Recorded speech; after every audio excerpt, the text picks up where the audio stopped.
Palo. Ito na nga ang parto ng ating pagpipiknik mga lods. So nandito tayo sa gitna ng ilog. Napakalamig. Naglami is balaunay. Talaga piman. So adatoy dan. Dagay kakadwakon. Sa part na yan ay enjoy nga kami mga kalodi. So dyan naghahanap kami ng aming pagpwestuhan para makapag-rest na rin kami kasi pagod kami sa biyahe. At naghanap kami ng magandang pwesto para masarap ang kainan. At yan ang aming baon for today ay sardinas. At syempre dahil nag-boy scout kami walang pinggan, sandubag lang ang katapat niyan mga kalodi. So ganyan lang gayahin nyo kapag wala ng hugas-hugas. Yan minekos-mekos niya na insan mga lodi. Numadi nyo pa yung napadasan. Dagito nga style mga kakabsat mga lods. Patirain yun tabakay tirain pa iti mag-iitik nga kunsyonada ti Ilocano mga kalods. Syempre binuhos na nga natin dito ang kanyang sabaw dito sa atin na poy. Mas masarap mga kalodi.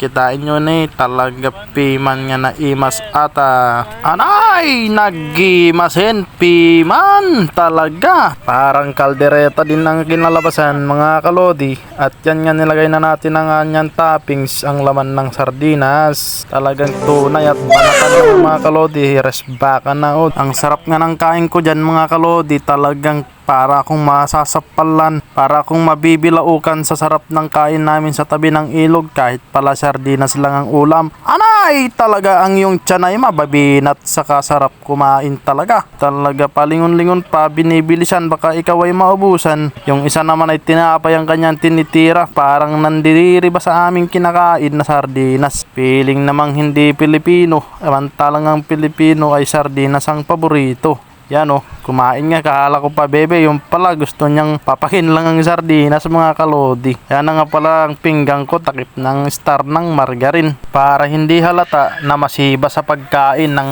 inyong idol na si Lodi. Dahil nga biglaan ang lakad na yan, wala man na nakapaglapit ng kutsara at tinidor. So yan ang mga diskarte mga kalodi. Diskarting malupit ng tawag dyan. So nakikita nyo ang ginamit kong kutsara ay takip ng dilata. At tingnan nyo mga kalodi kung gaano kami kagaling. Ginawa ko ang baso ang lata ng sardinas. Ganyan ako ka-diskarte. Pero napansin ko sa aking likuran, may mga dala pala silang plastic bag. Nagmukha tuloy akong isang madiskarting Pinoy.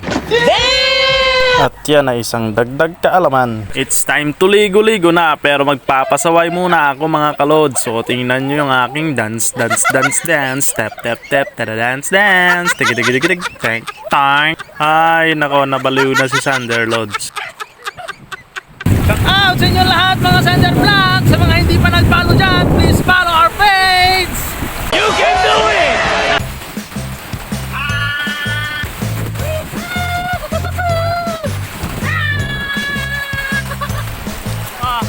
Hello!